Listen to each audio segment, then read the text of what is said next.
I'll be picky and say B tier. All right, the cable lateral raise is incredible because as long as you set the cable at around hand height, it'll provide maximum tension on the side delt while it's most stretched. That's because you get the highest tension whenever your arm and the cable form a 90-degree angle. Perhaps more importantly though, I find that cable lateral raise just feels excellent.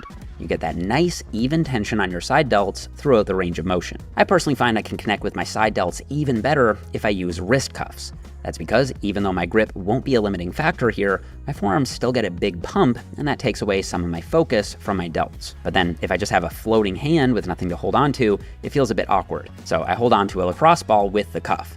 This might be too gimmicky for some of you, but I love them. You really can't go wrong with a cable lateral raise, whether you do them with a standard D handle or with cuffs, and that's why they're going straight to S tier. In fact, I would say this is my favorite side delt exercise of all, making it the second reveal behind door number 2. The cable Y raise actually gives you an even bigger range of motion where you sweep the cable up and out and back.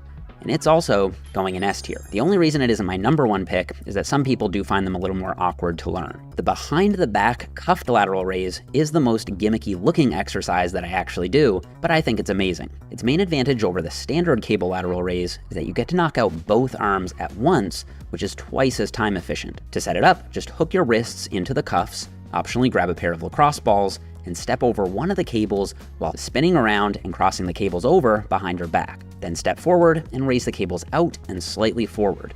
Who cares what it looks like? If it works, it works. These are going in S tier.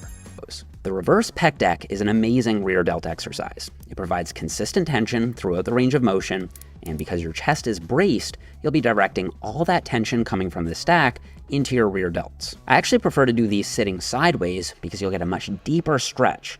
The downside is that you'll need to do each arm one at a time. That means it'll take a bit longer. You can superset each arm though, so while one side is working, the other side is resting, and you can just go back and forth without much rest in between. My instinct is to put these in A tier, but I think if you can lock in that sideways position, they deserve to be in S tier, back to B tier. All right, the reverse cable crossover. Amazing stretch on your rear delts, especially if you cross your arms over at the top. Enormous range of motion with nice, even tension throughout the range. As long as you hold the cables themselves and not the handles, it should feel nice and smooth, and you shouldn't run into any clanging as your arms cross over. And then to avoid any left to right muscle imbalances, you can alternate which arm you cross over on top from set to set. As long as you focus on sweeping the cables out rather than yanking them back, you should feel a massive connection with your rear delts. These are amazing, and they're easily going into S tier. And that also makes them the third reveal behind door number 3 as my number 1 rear delt builder.